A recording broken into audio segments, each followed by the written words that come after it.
Allahumma salli ala Sayyidina Muhammad wa ala ali Sayyidina Muhammad. Ya Allah, ya Tuhan kami agungkan asma-Mu, kami panjatkan puja dan puji syukur kehadirat-Mu atas limpahan rahmat, taufik, hidayah dan inayah-Mu jualah. Di siang hari ini kami dapat hadir mengikuti kegiatan pengambilan sumpah janji anggota Komisi Informasi Provinsi DKI Jakarta periode 2016-2020. Ya Allah, ya Tuhan kami menyadari betapa mulianya amanah yang diembankan kepada kami. Di pundak kami terpikul tanggung jawab, di pundak kami terpikul harapan masyarakat. Untuk itu ya Allah, berikanlah kekuatan dan kemampuan kepada para pengurus anggota Komisi Informasi Provinsi DKI Jakarta agar mereka dapat melaksanakan tugas dengan sebaik-baiknya dalam memberikan layanan informasi kepada masyarakat, khususnya di Provinsi DKI Jakarta. Ya Allah, ya Tuhan kami, ampunilah segala dosa dan kesalahan kami. Ampuni segala dosa dan kesalahan kedua orang tua kami. Ampuni segala dosa dan kesalahan guru-guru kami. Bila mereka masih hidup, ya Allah, muliakan mereka. Namun bila mereka telah tiada, ampuni dosa-nya, terima amal kebaikannya. Ya Allah, ya Tuhan kami, Engkau Maha mendengar lagi Maha mengetahui, maka kabulkanlah segala doa dan pinta kami. Rabbana taqabbal minna du'ana wa amalana innaka antas samiul alim. وتب علينا يا مولانا إنك أنت التواب الرحيم. ربنا آتنا في الدنيا حسنة وفي الآخرة حسنة وقنا عذاب النار والحمد لله رب العالمين.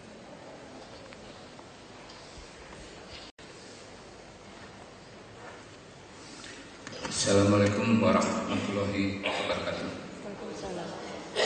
Yang terhormat, yang saya hormati dan sama-sama kita hormati, Gubernur Provinsi Daerah Khusus Ibu Kota Jakarta, Bapak Basuki Cahayapurnama atau Pak Ahok. Yang saya hormati juga para pejabat teras Provinsi DKI. Juga yang saya banggakan rekan-rekan komisioner KI DKI yang terpilih, juga rekan-rekan Komisi Informasi lain. Ini Pak Gubernur saya laporkan hadir dari Riau, Kepri maksud Kepulauan Riau, dari Sumatera Utara dan Jawa Barat. Ini suatu pertanda baik dukungan kepada rekan-rekannya di DKI Jakarta.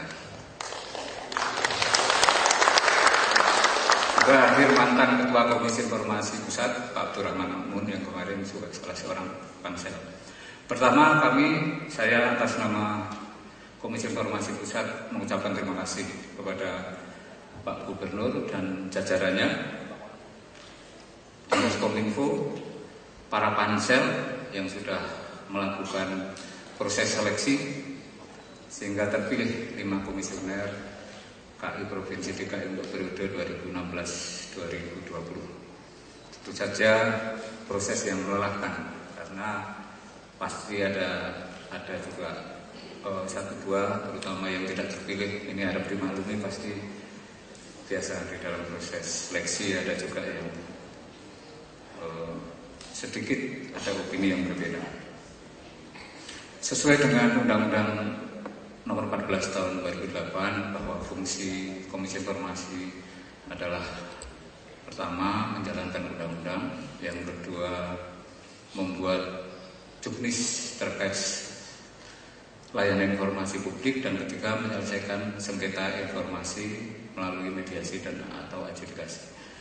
Nah, dengan terpilihnya ketujuh komisioner baru ini, mudah-mudahan fungsi dan tugas itu, yaitu tugas sesuai pasal 26 untuk melakukan penyelesaian sengketa segera bisa dilaksanakan.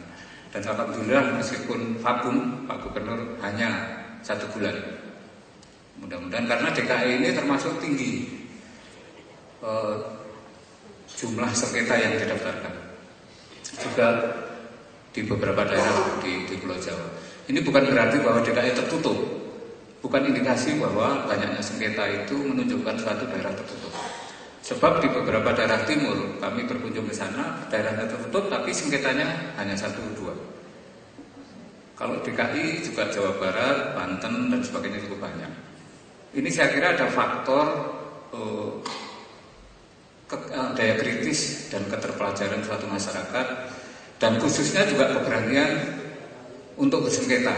Karena meskipun dia sadar tidak mendapatkan haknya, tapi kalau tidak berani bersengketa juga tidak akan sampai ke Komisi Informasi. Jadi cukup banyak, sehingga kalau segera ada komisionernya tentu fungsi dan tugasnya akan segera bisa diselesaikan. Pak Gubernur yang saya hormati dan Bapak Ibu sekalian, saat ini Komisi Informasi di tingkat pusat itu masuk di dalam tim inti OGI, Open Government Indonesia. Indonesia juga masuk di dalam OGP, Open Government Partnership, dan menjadi steering committee 8 negara di dunia yang anggotanya 65. Jadi kita termasuk dianggap keterbukaan informasinya baik. Itu karena kita telah memiliki Undang-Undang 14 tahun 2008 dan sudah menyatakan bahwa laporan keuangan itu merupakan pemerintah, laporan merupakan informasi terbuka. Itulah yang menjadikan kita. Tetapi posisi kita di luar sebagai steering committee yang dianggap terbuka sebenarnya belum terlalu diimbangi oleh kondisi internal di seluruh Indonesia, khususnya di daerah. Jadi semakin jauh dari Jakarta, kondisi keterbukaan ternyata memang lebih kurang menggembirakan. Sehingga kami berharap Pak Gubernur, kalau di pusat itu 7 KL yang menjadi inti OGI itu, 1 Bappenas, kedua Kantor Staf Presiden, ketiga Kementerian Kominfo, keempat Kementerian Dalam Negeri, kelima Kementerian Luar Negeri, keenam Bappenas, dan ketujuh Komisi Informasi Pusat.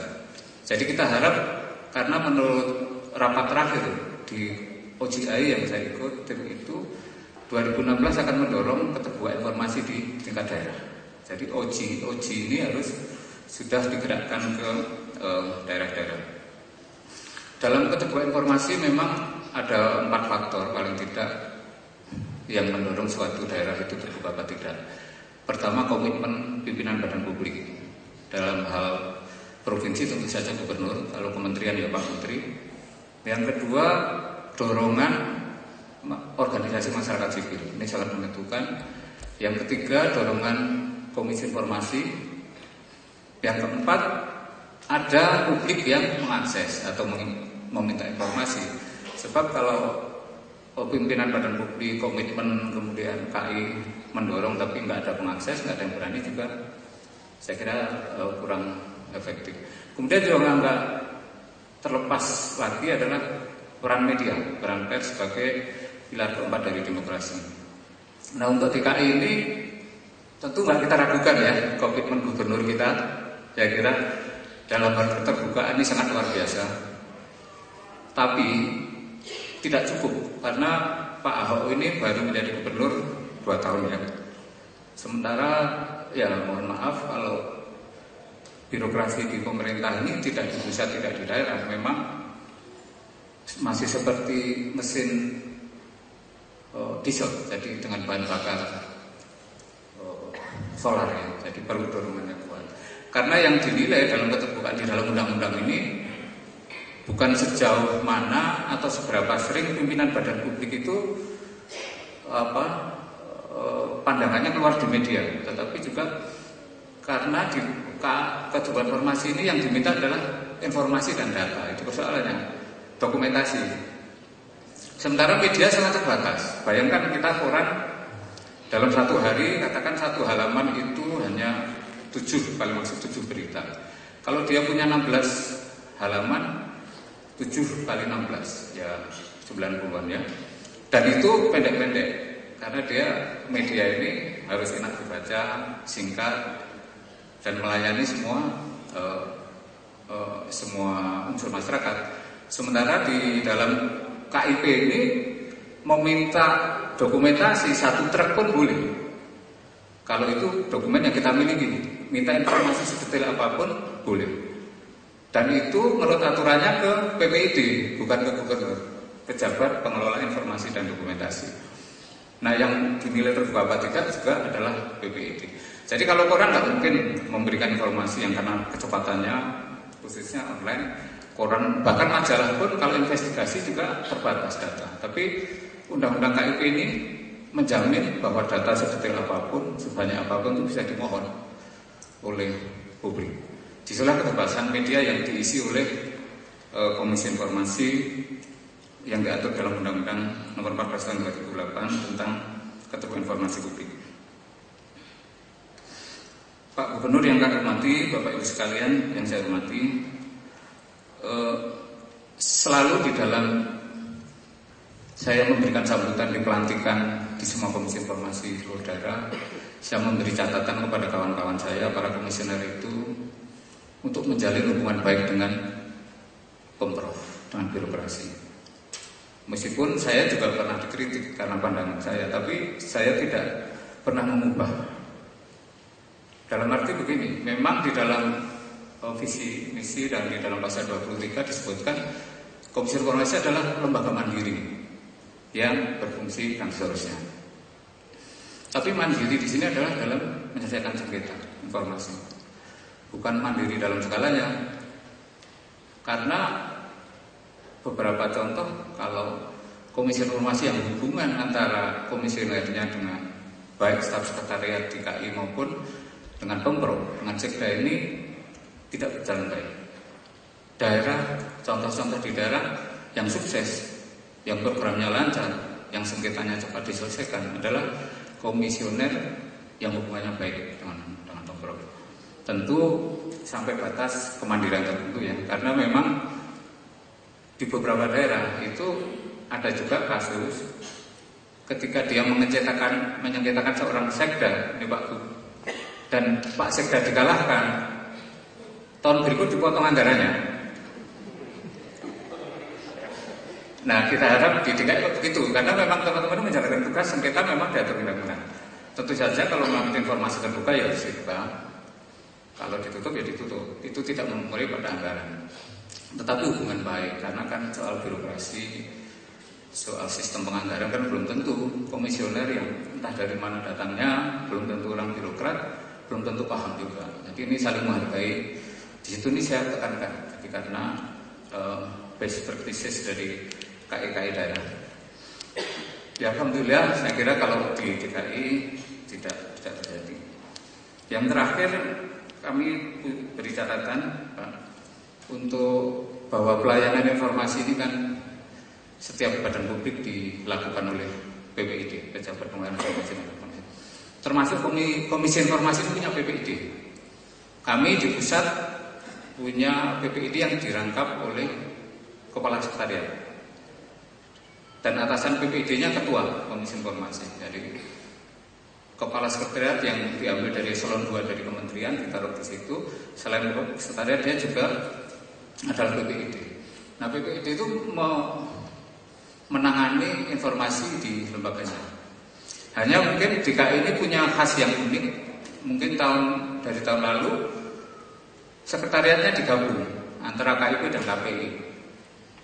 Nah, ini dalam pandangan saya mungkin akan sedikit menyulitkan siapa PPID-nya, terus yang diurusi juga padahal KIP dan KPI meskipun dalam satu sektor Kominfo, tetapi fungsi dan tugasnya itu sangat jauh berbeda.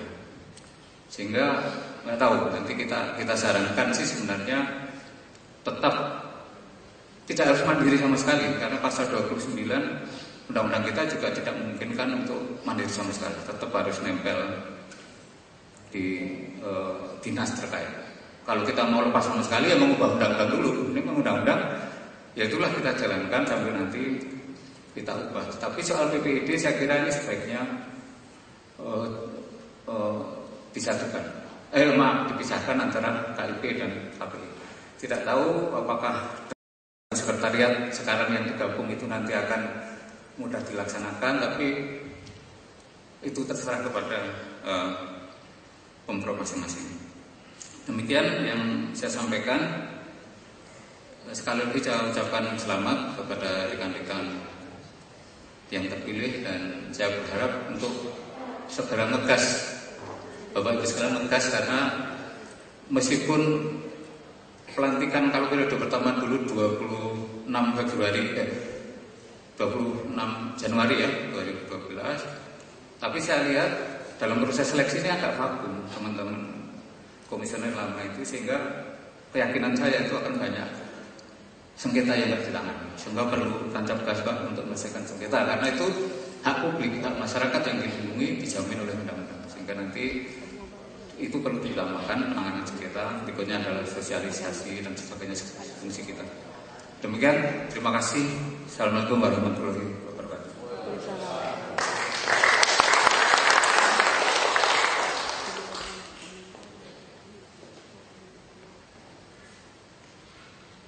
Pembacaan surat keputusan. Materi keputusan sebagai dasar hukum pelaksanaan pengambilan sumpah dan pelantikan anggota Komisi Informasi Provinsi DKI Jakarta pada hari ini, Senin, tanggal 29 Februari 2016 sebagai berikut. Berdasarkan Keputusan Gubernur Provinsi DKI Jakarta nomor 301 tahun 2016 tanggal 29 Januari 2016 tentang penetapan anggota Komisi Informasi Provinsi Daerah Khusus Ibu Kota Jakarta periode tahun 2016 sampai dengan 2020 sebagai berikut. 1. Gede Narayana SE/MSI. 2. Dr. Nani Nuraini Muksin MSI. 3. Haji Muhammad Dawang SHI MH. 4. Alamsyah Basri STMH. Dan 5. Waode Asmawati MSI. Keputusan gubernur ini mulai berlaku pada tanggal ditetapkan. Selesai. Kepada rohaniwan dipersilakan menuju tempat.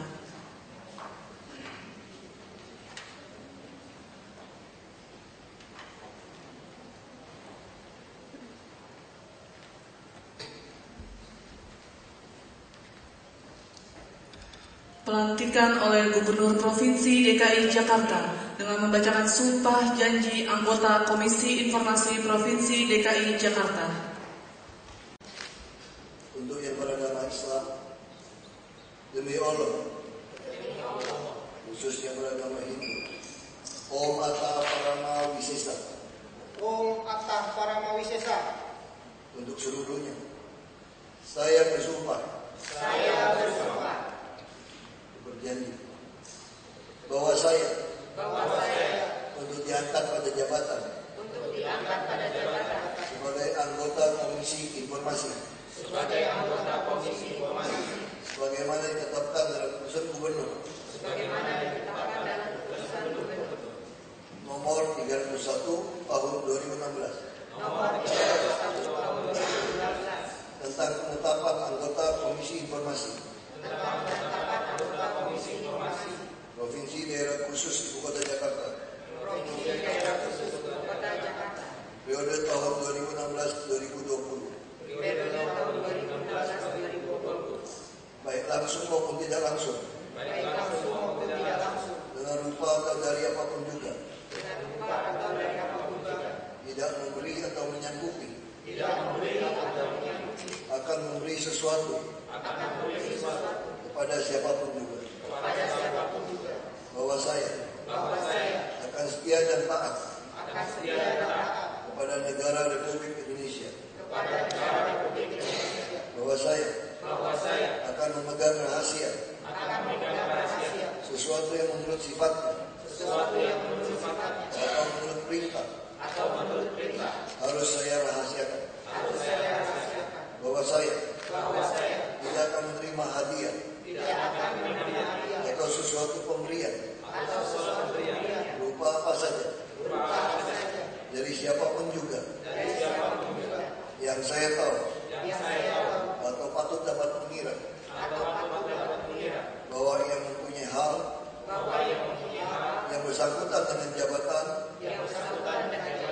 atau pekerjaan saya bahwa saya dalam menjalankan jabatan atau pekerjaan saya senantiasa akan lebih mementingkan negara daripada kepentingan saya sendiri, seseorang atau golongan. Bahwa saya senantiasa akan menjunjung tinggi kehormatan negara dan Komisi Informasi sebagai lembaga mandiri. Bahwa saya dalam menjalankan tugas dan wewenang akan bekerja dengan sungguh-sungguh, jujur, adil, cermat, dan semangat untuk kepentingan negara kesatuan Republik Indonesia. Kepada rohaniwan dipersilakan kembali ke tempat semula dan memberikan kepada Bapak Gubernur untuk dapat berfoto bersama. Kami undang ke atas Bapak Ketua Komisi Informasi Pusat, Ketua Komisi Penyiaran Provinsi DKI Jakarta, Kepala Dinas Komunikasi dan Informasi.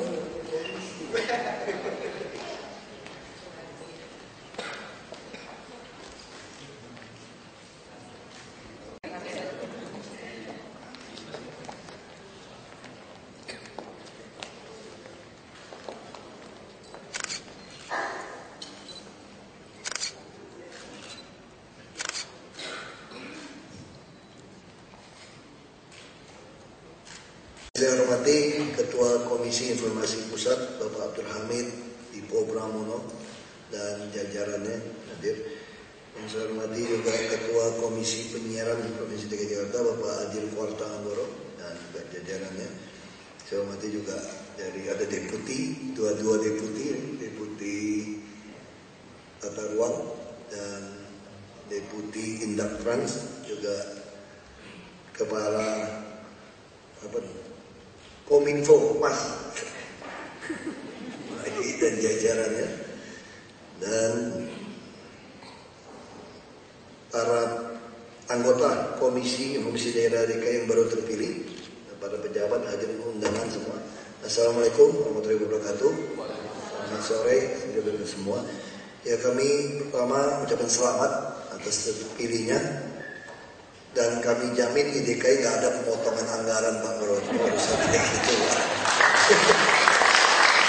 Ya memang ini sedikit ada perbedaan persepsi antara kita dengan penjabaran undang-undang Pak. Memang kami berpikir di zaman aplikasi ini mungkin habis ini Bapak Ibu perlu naik lantai 3 kami. Saya kira kami berani mengklaim sebagai provinsi dengan data open data terbesar di Indonesia saat ini. Dan kami sudah diundang presentasi di Kanada, di Maldives, satu negara, di 3 negara undang saya datang untuk bicara open data kami. Jadi data-data kami itu tinggal Anda lihat saja. Bahkan data kami itu bisa Anda pakai untuk sebagai developer membangun aplikasi. Jadi di lantai 3 kami sekarang ada 40 lebih programmer yang siap membangun aplikasi. Ya semua data. Bahkan kami saya kira ada provinsi yang membuka sampai satuan ketiga anggaran. Yang sering jadi sengketa di Jakarta saya perhatikan adalah tanda kutip oknum-oknum atau LSM abal-abal yang ikut pengadaan barang sebetulnya. Pak tadi lihat sengketanya itu rata-rata itu. Mereka ingin dapatkan sesuatu untuk bisa menggugat untuk macam-macam. Ini yang dicuekin karena kita tahu dia abal-abal. Dari masuk ke komisi jadi sesuatu yang tidak terselesaikan. Terus yang kedua adalah mafia tanah. Di kami ada oknum yang menghilangkan data-data aset kami. Jadi dia sengaja bikin surat kepada kami supaya kami membalas tidak ada yang asli. Lalu inilah yang dipakai di pengadilan untuk membenarkan dia yang tidak ada asli juga. Dan kita tahu di dalam mafia tanah yang menggugat kami pun tidak punya asli dia. Kami kuasai fisik. Nah ini yang masalah. Di bagian dari mafia tanah ini yang masalah. Nah saya tidak mengarahkan Bapak Ibu mau seperti apa. Saya cuma mau tegaskan, saya tidak akan memotong anggaran yang Anda butuhkan. Kami akan kasih. Tapi kedua, saya juga tidak peduli Anda mau kasih saya sebagai provinsi yang terbuka atau tidak. Kalau Anda mengatakan undang-undang saya tidak dikategorikan itu, saya jujur aja Pak. Sama kayak Adipura. Saya bilang sama seluruh wali kota dengan Adipura. Silakan, gak peduli saya. Tapi orang Jakarta bisa lihat Jakarta lebih bersih saat ini. Semua sungai. Apa semua sungai kotor kalau Anda dapat Adipura? Saya gak butuh Adipura. Saya jadi bupati Pak. Saya dulu duduk-duduk, saya suka senyum-senyum di belakang. Saya jadi bupati waktu itu gak lama ya. 16 bulan saya jadi bupati. Dulu ada program Askeskin untuk orang miskin. Lalu pemerintah menggarisi orang miskin itu adalah 2.500 kalori per hari. Kalau dirupiahkan ini kira-kira tuh 400.000 sekarang Pak. 458.000 di DKI. Jadi kalau Bapak punya penghasilan 500.000 maka Bapak di atas garis miskin. Masuk akal? Tapi inilah negara kita gunakan aturan. Saya tidak mau. Saya bikin BPS sendiri dan kemudian hidup cukup. Jadi kalau KHL-nya 2,5 juta, siapapun di bawah KHL berarti dia miskin. Makanya jumlah orang miskin di DKI naik di 17%. Dari 3,8. Oh saya nggak peduli. Tapi saya tahu siapa yang miskin sekarang. Orang bilang saya arogan. Memang saya arogan. Karena saya tahu Anda salah. Dan saya bilang yang tidak boleh dilawan itu adalah ayat suci. Kalau cuma ayat-ayat undang-undang, permen, PP, kalau Anda ngaco, oh mohon maaf saja. Saya lawan. Sama kayak protap PU tentang Manggarai pintu nggak boleh dibuka. Itu kamu bodoh aja sih. Itu zaman Belanda itu buat kapal. Kalau sekarang buka terus, kalau kamu tunggu sampai penuh baru buka, tenggelam Jakarta. Nah itu gara-gara peraturan yang diterapkan salah. Nah saya bilang waktu kesehatan itu, ya waktu itu bupati dikasih penghargaan oleh pemerintah pusat, oleh Menko Kesra waktu itu, dengan catatan ternyata APBN memberikan Askeskin itu udah gunakan yang standar yang salah, pakai kalori, tidak penuh juga. Misalnya orang miskinnya 10%, APBN hanya kasihnya 5%. Lalu bupati wali kota yang menggunakan APBD melengkapi 5% kekurangan itu dikasih penghargaan oleh Menko Kesra. Satu. Terus apa lagi? Pemerintah mencanangkan wajib sekolah 9 tahun. Lalu bupati yang memberikan 9 tahun kasih penghargaan. Terus bupati yang membangun infrastruktur jalan sampai ke daerah tertinggal sehingga ekonomi yang membaik kasih penghargaan. Bupati yang bedah rumah, yang rumah jelek dibedah kasih penghargaan. Yang nyambung listrik kasih penghargaan. Saya duduk di bawah aja lihatin. Saya senyum-senyum aja, Pak. Kalau soal kesehatan di Belitung Timur waktu saya pimpin, Pak ya, siapapun yang sakit asal mau masuk puskesmas dan masuk kelas 3 itu yang dirasakan orang Jakarta saat ini. Nggak usah bayar. Nggak ada cerita askeskin. Nggak, saya bilang. Anda kalau pakai askeskin pakai rumah bilik, lantai tanah, nggak ketemu. Pensiunan 5 bayar bangkrut. Saya nggak peduli. Orang 9 tahun sekolah, saya 12 tahun plus kasih kuliah yang pintar. Bikin hotnik, nggak ada penghargaan. Saya nggak peduli, Pak. Saya nggak pernah nginjak istana jadi bupati, nggak pernah diundang. Kirim orangnya rekam aja. Kalau presiden cuma ngomong, nggak ada dialog, rekam aja. Ngapain buang-buang waktu saya? Saya juga jarang keluar kota. Makanya bagi saya nggak mau pusing, Pak. Bapak mau kasih kita provinsi terbuka atau tidak, tapi yang pasti Menlu Singapura tulis surat kepada saya, mau studi banding tentang open data saya dan sistem saya. Dia mau bohong atau terserah dia. Saya sudah mengundang, mau dari Amerika, mau dari Singapura, universitas terkemuka, mau dari orang lokal, S1, S2, S3 berdebat sama saya. Kalau teori saya benar, berarti saya benar. Kalau teori saya salah, mari kita berdebat. Jadi bagi saya tidak mempedulikan mau undang-undang atau tidak. Ya Bapak Ibu juga mau usah khawatir. Santai aja. Tapi kalau soal LSM, soal lahan, yang macam-macam, saya nggak mau kasih. Tapi kalau Anda mau data apa lagi di DKI? Mungkin saya Pak ini kan data Anda kurang bagus. Dulu hijau semua data. Bahkan keputusan yang lebih penting. Selama ini orang minta data kan keputusan. Bukan undang-undang, bukan ayat-ayat undang-undang. Semua kebijakan yang kami ambil itu bisa Anda tonton A sampai Z kalau nggak bosan nonton. Bukan cuma berkas data loh kami Anda bisa dapatin di dalam website kami. Nah, yang kami tolak rata-rata dan minta untuk kepentingan dia. Dan LSM yang minta pun abal-abal, inilah yang diadukan ke KIP ini tentu harus disidang. Nah kalau karena itu jadi banyak, tidak selesai, saya nggak peduli. Saya adalah termasuk PKK misalnya, kalau ada perlombaan PKK nasional, nggak ada duit, mesti tuker-tuker di kelurahan, jadi transport. Saya pesan sama mereka, nggak ada, nggak usah ikut, nggak juara, emang gue pikirin, pusing amat. Yang penting orang Jakarta tingkat pendidikannya lebih baik, tingkat kebahagiaannya lebih baik, bisa diukur semua. Otaknya penuh kan, tingkat kebahagiaannya semua. Kalau hati nggak bisa diukur, kata hati kan otak sebetulnya. Itu mau ngomong hatiku berdebar-debar, bukan hatimu berdebar-debar, jantungmu yang berdebar-debar. Itu kan kiasan. Anda sehat, umur panjang dan daya beli Anda ada. Jadi bagi saya sampaikan seperti ini. Saya juga tidak ingin Bapak Ibu yang terpilih jadi stres hubungannya dengan kami. Jalankan saja tugas apa adanya. Anda mau kasih saya nilai gak bagus atau santai aja saya. Sama saya dengan BPK. Yang pengen ditakutin kepala daerah itu BPK. Saya dari dulu dari bupati udah lawan loh oknum macam-macam. Kamu tulis aja disclaimer. Pusing amat. Yang milih saya nggak ngerti disclaimer atau WDP kok. Yang mereka tahu kalau saya ngurus izin datang kagak ada yang malakin.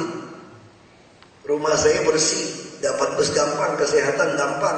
Terus kalau dapat laporan PNS yang main saya pecatin. Udah, BPK mau kasih disclaimer kayak mau WDP kayak mau WTP, gak ada urusan.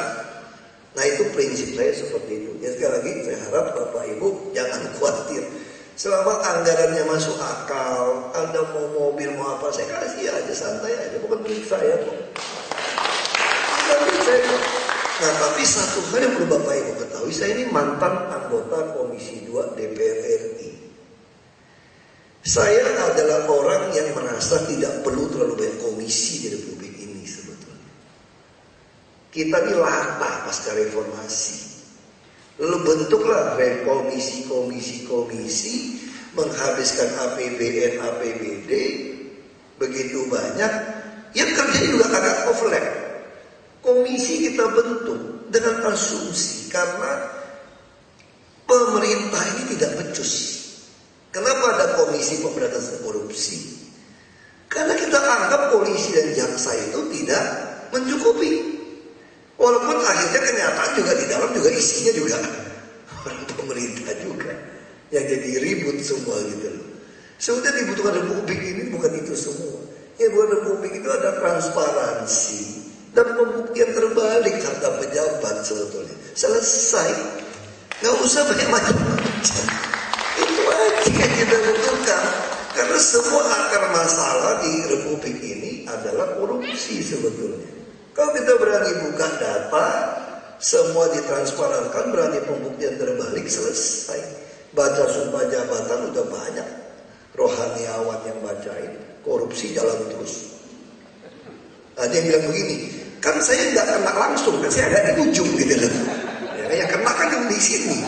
Yang pegang, yang sampingnya kan yang ujung gitu loh. Jadi ya saya nggak pas dong. Ya oke lah saya. Tapi saya kira itu aja. Sekarang ini selamat. Tentu saya tidak berdaya membubarkan komisi. Sebetulnya waktu saya kajian di Komisi 2 ada 70 lebih mau kami bubarkan. Saya nggak tahu termasuk KIP atau penyiaran, saya nggak tahu. Tapi betul-betul kami ingin membubarkan komisi-komisi sebetulnya waktu itu. Nah saya nggak tahu sekarang Seskap sampai di mana. Tapi yang pasti banyak LSM abal-abal nggak bisa hidup lagi di Jakarta. Itu dulu LSM di DKI namanya Kominfo seperti ini, pemahaman, sosialisasi dari puluhan juta sampai 100-an juta dibuat di bawah 200 juta, itulah kerjaan mereka. Yang pintar ngomong, mereka jadi narasumber, itu yang kerja. Sekarang semua uang itu kami hapuskan. Coba tanya sama Kominfo, ada nggak sosialisasi? Semua nggak boleh, karena semua tinggal Anda masuk ke website. Kalau belum tinggal protes, kami kasihkan. Kalau memang gaptek, ya datanglah ke lantai 3, kami ajarin cara membacanya. Itu yang kami lakukan saat ini. Anda mau bikin surat, tapi umumnya ke SKPD ditolak karena hubungannya dengan lelang. Nah sekarang lelang kami pun satu pintu. Masih main tak? Oh masih. Pejabat di DKI masih banyak yang korup masih. Termasuk di kelurahan, bendahara, menaikkan markup, membagi sisa uang masih. Nah makanya tugas saya di sini adalah memberhentikan terus orang-orang seperti itu. Saya kira kita sudah berhentikan sebagai PNS, sudah kita berhentikan. Dan sekarang kalau yang masuk korupsi lebih tinggi lagi, kami ingin menggunakan tindakan pidana pencuci uang supaya hartanya habis. Jadi saya betul-betul mau bikin kapok dan saya akan lawan. Nah ini kira-kira gambaran DKI saat ini. Nah tentu saya harap jangan salah paham gitu kan, mau dengar-dengar di media soal saya gitu ya. Saya mah komika-komika aja gitu, saya mah lelucon aja gitu. Ya sekali lagi Bapak Ibu jangan cuma dengar orang saya ribut. Kalau Anda baik-baik aja nggak macam-macam, pun juga baik-baik aja kok. Coba tanya apa PNS, baik-baik saya baik-baik aja. Coba tanya sama staff saya, yang sudah lama ikut saya, pernah nggak sih marah-marah mereka? Saya baik-baik aja kok. Biro KDH paling enak zaman ini ngurusin gubernur. Nggak macam-macam, urus sendiri. Coba tanya di Biro KDH. Kok santai-santai aja, jarang pergi. Urus makan saya urus sendiri gitu. Santai-santai aja saya. Cuma media aja tulisin saya, wah tukang ribut. Ya memang ya udah, bukan saya mau ribut ya. Karena memang ketemu. Ya, saya tanya sama Bapak Ibu, pemerintah kita birokrasinya sudah beres belum? Kalau sudah beres, 1 rupiah kita bersama dengan 1 dolar Singapura. Tahun 50 masih sama-sama 1. Kok sekarang jadi 10.000? Berarti kita nggak beres.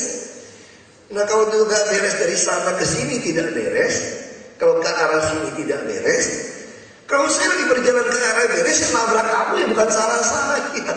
Tapi kenapa bilang saya yang cari gara-gara? Gara-gara yang ketemu saya kok. Saya nggak pernah jadi gara-gara nabrak saya tabrak. Karena saya memang niatnya ke situ kok. Nah kira-kira seperti itu. Saya yakin kita nggak mungkin ribut kok. Selama Bapak Ibu yang kerja ini nggak ada kepentingan pribadi, nggak ada niat memeres orang atau menekan. Kau cuma data semua kami berikan. Tapi kami lihat dulu. Ini yang minta nih LSM ikut lelang. Ada mafia tanah, itu kami tahan. Tapi kalau data yang lain, oh Anda silakan ambil. Bisa lihat langsung. Bahkan keputusan semua rapat paling penting di DKI itu yang berduit gitu ya, adalah rapat TPUT dulu, tim pemanfaatan apa untuk tanah apa gitu ya. Lalu sekarang kita ganti karena undang-undang menjadi BKPRD, Badan Koordinasi Pemanfaatan Ruang Daerah. Di nasional ada BKPRN. Ini semua dulu rapat ini nggak boleh dibuka. Sekarang bisa ikutin. Jadi kalau Bapak Ibu mengajukan minta SP3L untuk pembebasan penguasaan lahan, pemanfaatan dan penguasaan lahan, itu bisa lihat kenapa saya bilang iya, kenapa tidak. Anda ingin bangun SIPPT, Anda ingin menambah koefisien luas bangunan, koefisien dasar bangunan, itu bisa lihat kenapa iya, kenapa tidak. Dan dulu ini hanya putusan gubernur. Makanya saya bilang gubernur mau cari 1 triliun itu kecil uangnya 1 tahun. Nggak nyolong APBD ini, nyolong KLB juga bisa dapat 1 triliun kalau mau. Seperti apa misalnya, saya kasih hitung. Tanah Bapak 1 hektar. KLB-nya koefisien luas bangunan 3. Bapak mau minta jadi 5, kira-kira gitu kan. Itu kan tambah 2. Nambah 2 itu kira-kira rumusnya itu seolah-olah Bapak dapat tanah tambahan 2 kali 1 hektar. Berarti dapat 2 hektar, 20.000. Kalau 20.000 dihitung beli, jual. Kalau 100.000 sekarang di tengah-tengah kota besar, itu berarti 2 triliun. Betul ya? Kira-kira hitungnya. Ya boleh dong kalau saya minta bagi. Kan beli tanah bayangan. Masuk ke kas, gak boleh juga. Karena gak ada terima uang seperti itu. Karena seluruh dunia kalau KLB sekian, ya sekian. Nah kita buat pergub yang sangat jelas. Anda harus beli tanah virtual bayangan ini ke Pemda tapi tidak pakai uang dalam bentuk mengembalikan infrastruktur. Yang kita akan nilai berapa. Jadi itu yang saya maksud dengan transparansi informasi publik menurut versi saya. Bukan soal undang-undang ditulisin surat, dimintain. Nah anggaran sampai beli aqua ini berapa? 1 box makanan 1/3 ada semua. Makanya si Ainun yang di Singapura, dia bisa tahu, dia bisa bikin tuh aplikasi beli mana, duit berapa, karena kami buka semua. Nah itu yang maksud saya dengan informasi. Jadi kalau orang minta tanah ini apa betul punya Pemda, mana buktinya, sertifikatnya? Pemda sini hilangin aslinya, itu nggak dikasih. Karena begitu kasih tulisan surat kami tidak ada yang asli, itu dipakai di pengadilan. Pemda mengakui sendiri bahwa dia tidak memiliki surat. Padahal yang menggugat juga tidak ada surat, itu kami tidak kasih. Nah kalau itu yang dianggap Komisi Informasi tidak memberikan data, mohon maaf, catat saja kami tidak mau kasih. Saya tidak akan pernah kasih. Itu jadi jelas. Ya kita kalau udah jelas kayak gini, nggak mungkin ribut kita. Jadi udah tahu kan mana yang saya kasih, mana tidak kasih. Kalau ada catatan hitam, catat aja. Aku masih putih kok, hitam dan lebih hitam. Wah, ngapain pusing saya. Ya kira-kira gitu. Saya kira itu dari saya. Terima kasih banyak.